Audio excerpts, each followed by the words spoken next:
नमो भगवते वासुदेवाय नमः। भक्तजनों, आप सभी को बृहस्पतिवार की हार्दिक शुभकामनाएं। आज हम श्रवण करेंगे बृहस्पतिवार व्रत कथा।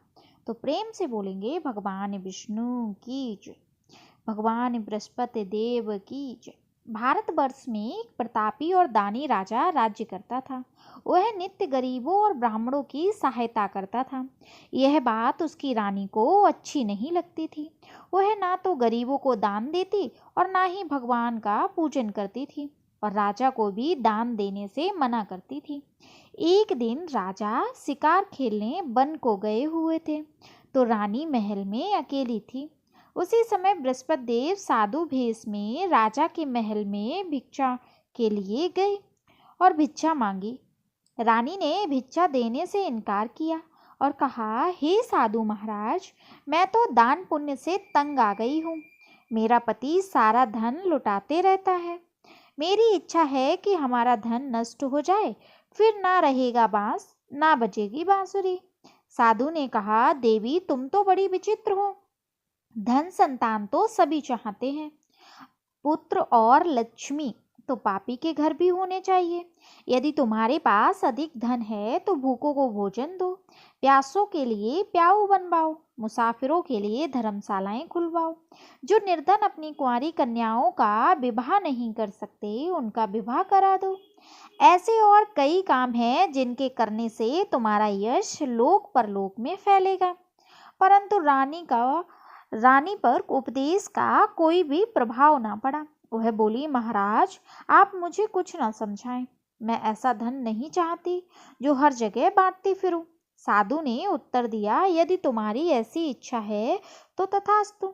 तुम ऐसा करना कि बृहस्पतिवार को घर लीपकर पीली मिट्टी से अपना सिर धोकर स्नान करना, भट्टी चढ़ाकर कपड़े धोना। ऐसा करने से आपका सारा धन नष्ट हो जाएगा। इतना कहकर वह साधु महाराज वहां से आलोप हो गए। साधु के अनुसार कई बातों को पूरा करते हुए रानी को केवल 3 बृहस्पतिवार ही बीते थे कि उसकी समस्त धन संपत्ति नष्ट हो गई। भोजन के लिए भी राजा का परिवार तरसने लगा। तब एक दिन राजा ने रानी से बोला कि हे रानी, तुम यहीं रहो, मैं दूसरे देश को जाता हूँ, क्योंकि यहाँ पर सभी लोग मुझे जानते हैं, इसलिए मैं कोई छोटा कार्य नहीं कर सकता। ऐसा कहकर राजा परदेश चला गया। वहां वह जंगल से लकड़ी काटकर लाता और शहर में बेचता। इस तरह वह अपनी जीवन व्यतीत करने लगा। इधर राजा के परदेश जाते ही रानी और दासी दुखी रहने लगे। एक बार जब रानी और दासी को 7 दिन तक बिना भोजन के रहना पड़ा, तो रानी ने अपनी दासी से कहा, हे दासी, पास ही के नगर में मेरी बहन रहती है। वह बड़ी धनवान है। तू उसके पास जा और कुछ ले आ, ताकि थोड़ी गुजर बसर हो जाए। दासी रानी की बहन के पास गई। उस दिन गुरुवार था और रानी की बहन उस समय बृहस्पतिवार व्रत की कथा सुन रही थी। दासी ने रानी की बहन को अपनी रानी का संदेश दिया, लेकिन रानी की बड़ी बहन ने कोई उत्तर नहीं दिया। जब दासी को रानी की बहन से कोई उत्तर नहीं मिला तो वह बहुत दुखी हुई और उसे क्रोध भी आया। दासी ने वापस आकर रानी को सारी बात बता दी। सुनकर रानी ने अपने भाग्य को कोसा। उधर रानी की बहन ने सोचा कि मेरी बहन की दासी आई थी, परंतु मैं उससे नहीं बोली, इससे वह बहुत दुखी हुई होगी। कथा सुनकर और पूजन समाप्त करके वह अपनी बहन के घर आई और कहने लगी, हे बहन, मैं बृहस्पतिवार का व्रत कर रही थी। तुम्हारी दासी मेरे घर आई थी, परंतु जब तक कथा होती तब तक ना तो उठते हैं और ना ही बोलते हैं, इसलिए मैं ना बोली। कहूँ दासी क्यों गई थी? रानी बोली, बहन तुमसे क्या छिपाऊं, हमारे घर में खाने तक को अनाज नहीं था। ऐसा कहते कहते रानी की आंखें भर आईं। उसने दासी समेत पिछले 7 दिनों से भूखे रहने तक की बात अपनी बहन को विस्तार पूर्वक सुना दी। रानी की बहन बोली, देखो बहन, भगवान बृहस्पति देव सबकी मनोकामना को पूर्ण करते हैं। देखो, शायद तुम्हारे घर अनाज रखा हो। पहले तो रानी को विश्वास नहीं हुआ, पर बहन के आग्रह करने पर उसने अपनी दासी को अंदर भेजा, तो उसे सचमुच अनाज से भरा एक घड़ा मिल गया। यह देखकर दासी को बड़ी हैरानी हुई। दासी रानी से कहने लगी, हे रानी, जब हमको भोजन नहीं मिलता तो हम व्रत ही तो करते हैं, इसलिए क्यों ना इनसे व्रत और कथा की विधि पूछ ली जाए ताकि हम भी व्रत कर सकें। तब रानी ने अपनी बहन से बृहस्पतिवार व्रत की कथा के बारे में पूछा। उसकी बहन ने बताया, बृहस्पतिवार के व्रत में चने की दाल और मुनक्का से भगवान विष्णु का केले की जड़ में पूजन करें तथा दीपक जलाएं, व्रत कथा सुने और पीला भोजन करें, इससे बृहस्पति देव प्रसन्न होते हैं। व्रत और पूजन विधि बताकर रानी की बहन अपने घर लौट गई। 7 दिन के बाद जब गुरुवार आया तो रानी और दासी ने व्रत रखा। घुड़साल में जाकर चना गुड़ लेकर आई, फिर उससे केले की जड़ तथा विष्णु भगवान का पूजन किया। अब पीला भोजन कहाँ से आए, इस बात को लेकर दोनों बहुत दुखी थे। चूँकि उन्होंने व्रत रखा था, इसलिए बृहस्पति देव उनसे प्रसन्न थे। इसलिए वे एक साधारण व्यक्ति के रूप में 2 थालों में सुंदर पीला भोजन दासी को दे गए। भोजन पाकर दासी प्रसन्न हुई और फिर रानी के साथ मिलकर भोजन ग्रहण किया।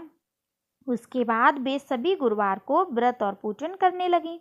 बृहस्पति भगवान की कृपा से उनके पास फिर से धन संपत्ति आ गई, परंतु रानी फिर से पहले की तरह आलस करने लगी। तब दासी बोली, देखो रानी, तुम पहले भी इस प्रकार आलस करती थी, तुम्हें धन रखने में कष्ट होता था, इस कारण सभी धन नष्ट हो गया। अब जब तुम्हें भगवान बृहस्पति की कृपा से धन मिला है तो तुम्हें फिर से आलस होता है। रानी को समझाते हुए दासी कहती है कि बड़ी मुसीबतों के बाद हमने यह धन पाया है, इसलिए हमें दान पुण्य करना चाहिए, भूखे मनुष्यों को भोजन कराना चाहिए और धन को शुभ कार्यों में खर्च करना चाहिए, जिससे तुम्हारे कुल का यश बढ़ेगा, स्वर्ग की प्राप्ति होगी और पितृ प्रसन्न होंगे। दासी की बात मानकर रानी अपना धन शुभ कार्यों में खर्च करने लगी, जिससे पूरे नगर में उसका यश फैलने लगा। बृहस्पतिवार व्रत कथा के बाद श्रद्धा के साथ आरती की जानी चाहिए। इसके बाद प्रसाद बांटकर उसे ग्रहण करना चाहिए। एक दिन राजा दुखी होकर जंगल में एक पेड़ के नीचे आसन जमा कर बैठ गया। वह अपनी दशा को याद करके व्याकुल होने लगा। बृहस्पतिवार का दिन था। एकाएक उसने देखा कि निर्जन वन में एक साधु प्रकट हुए। वह साधु भेष में स्वयं बृहस्पति देव थे।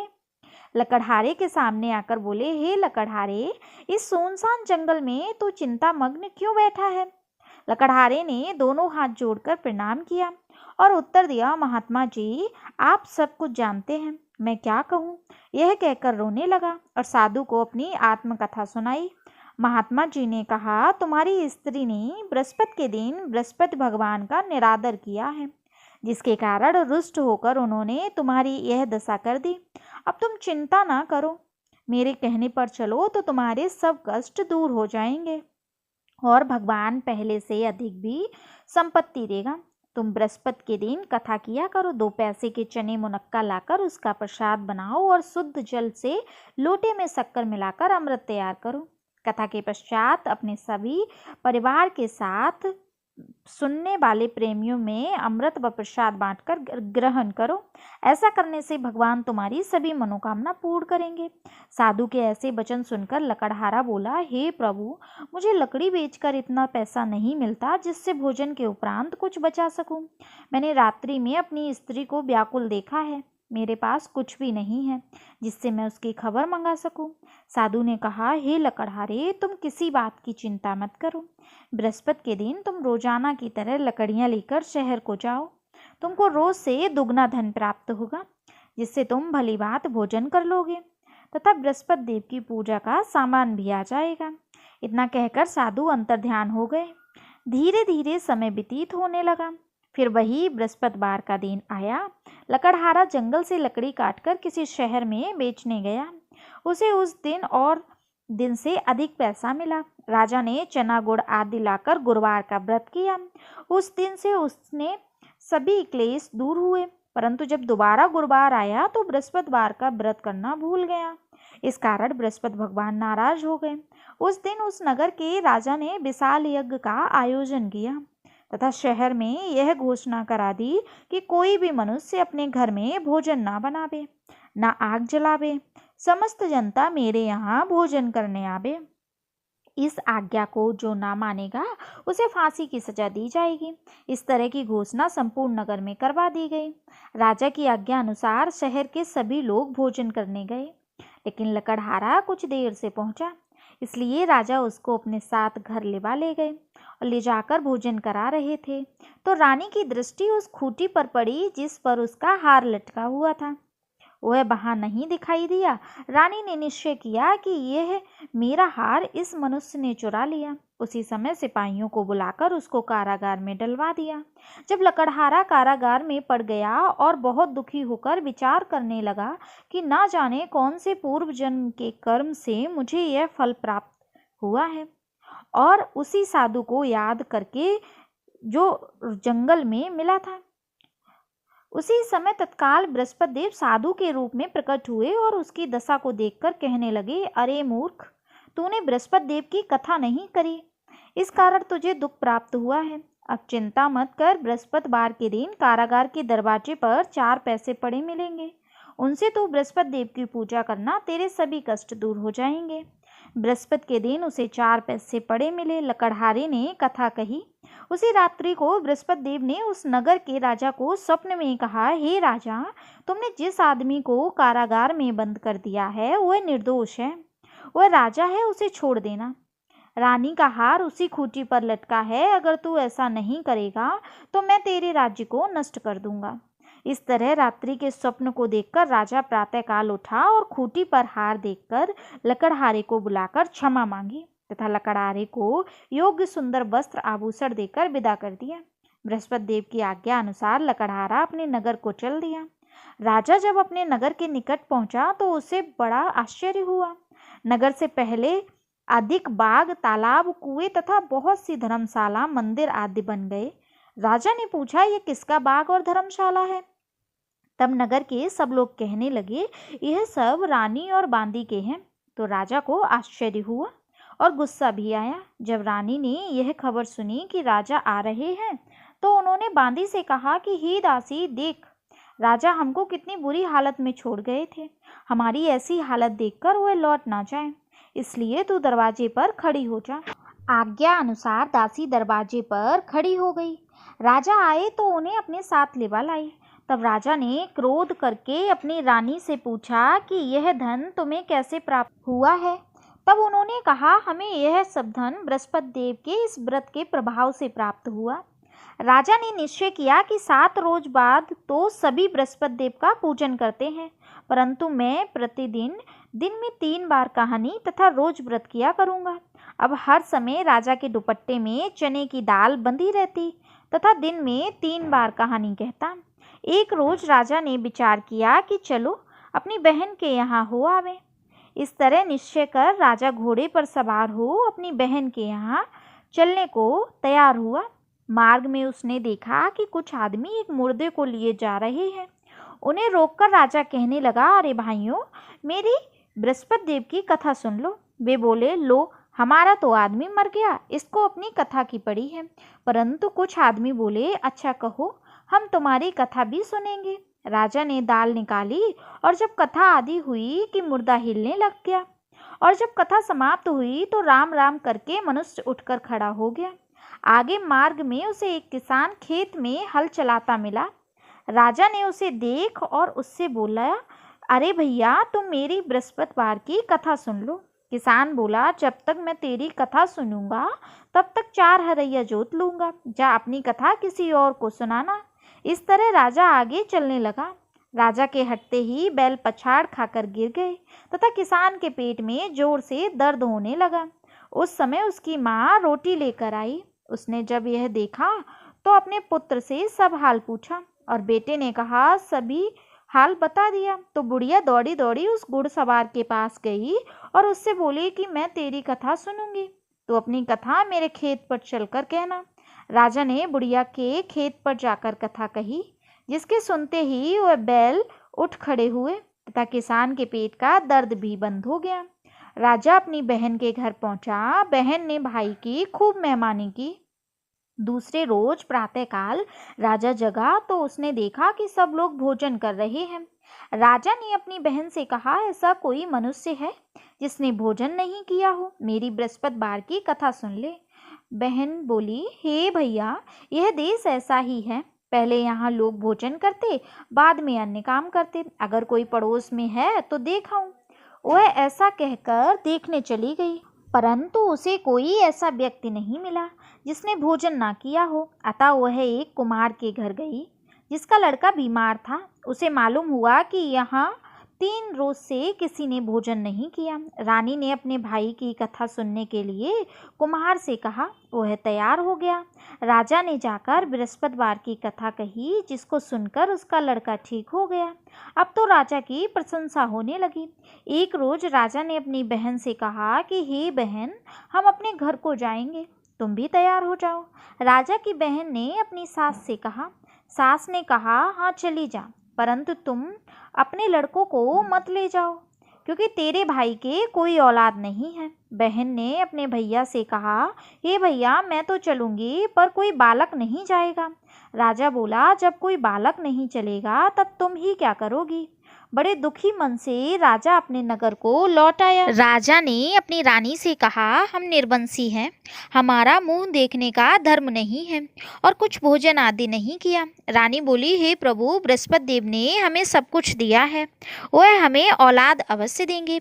उसी रात को बृहस्पति देव ने राजा से स्वप्न में कहा, हे राजा, उठ, सभी सोच त्याग दे, तेरी रानी गर्भ से है। राजा की यह बात सुनकर बहुत खुशी हुई। 9वें महीने में उसके गर्भ से एक सुंदर पुत्र पैदा हुआ। तब राजा बोला, हे रानी, स्त्री बिना भोजन के रह सकती है, पर बिना कहे नहीं रह सकती। जब मेरी बहन आवे तो तुम उनसे कुछ मत कहना। रानी ने सुनकर हाँ कर दिया। जब राजा की बहन ने यह शुभ समाचार सुना तो वह बहुत खुश हुई। तब बधाई लेकर अपने भाई के यहाँ आई। तभी रानी ने कहा, घोड़ा चढ़कर तो नहीं आई, गधा चढ़ी आई। राजा की बहन बोली, भाभी, मैं इस प्रकार ना कहती तो तुम्हें औलाद कैसे मिलती?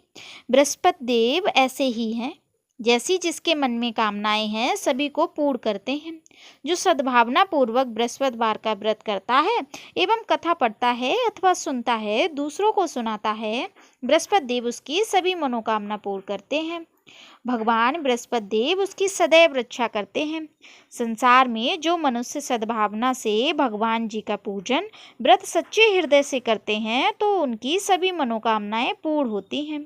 जैसे सच्ची भावना से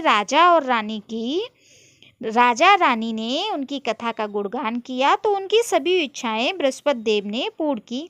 इसलिए पूर्ण कथा सुनने के बाद प्रसाद लेकर जाना चाहिए। हृदय से उसका मनन करते हुए जयकारा बोलना चाहिए। बोलो बृहस्पति देव भगवान की जय, भगवान विष्णु की जय। भजमन नारायण नारायण नारायण, श्रीमन नारायण नारायण नारायण, भजमन नारायण नारायण